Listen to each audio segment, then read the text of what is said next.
Equation, সেটা ম্যাথামেটিক্সে হোক কিংবা সম্পর্কে। এদের গল্পটা একেবারে সিনেমার মতোই।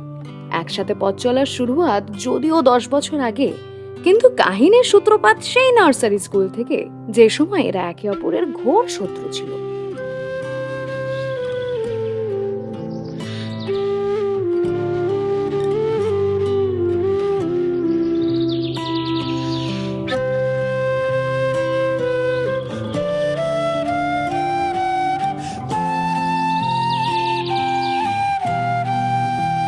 একজন যতটা ডানপিটে, অন্যজন ততটাই পড়ে। ক্লাসের মনিটর হয়ে বোর্ডে নাম লেখা নিয়েই তো যত রাজ্যের শত্রুতা।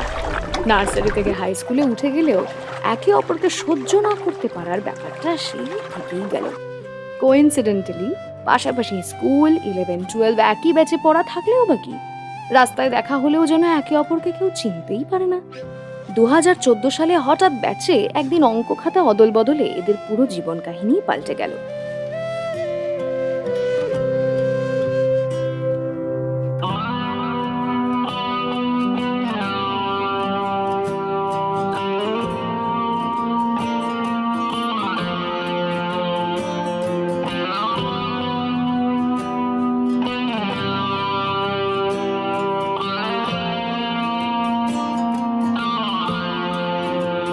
তখন ম্যাথামেটিক্স আর সম্পর্কের ইকুয়েশন সব গুলিয়ে খাতা ফেরত নেওয়ার চক্করে নম্বর এক্সচেঞ্জ করে সেই যে কথা বলা শুরু হলো, আজও সেই কথা আর শেষ খুঁজে পাওয়া যায়নি।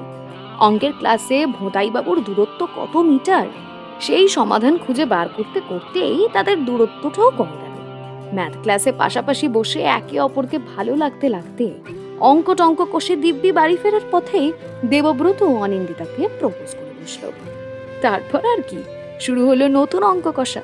সম্পর্ক আর জীবনের অনেক উতার চড়াও পেরিয়ে হাতে হাত রেখে ওরা দিব্যি কাটিয়ে দিল এতগুলো বছর। ফাইনালি একটা বড় ধাপ পেরিয়ে শুরু হতে চলেছে মস্ত বড় মাপের একটি অঙ্কযাত্রা, বিবাহ যাত্রা। इस मोहब्बत की सफर में किसी की नजर न लगे। কি যায় আসে মন খারাপে, সব হারা আর কি হারাবে, আচমকা ভাঙা মন পেলে ছোঁয়া নরম, এত ভাববে নাকি তুমি ভাবো, অবশেষে ভালোবেসে চলে যাব, অবশেষে ভালোবেসে চলে যাব।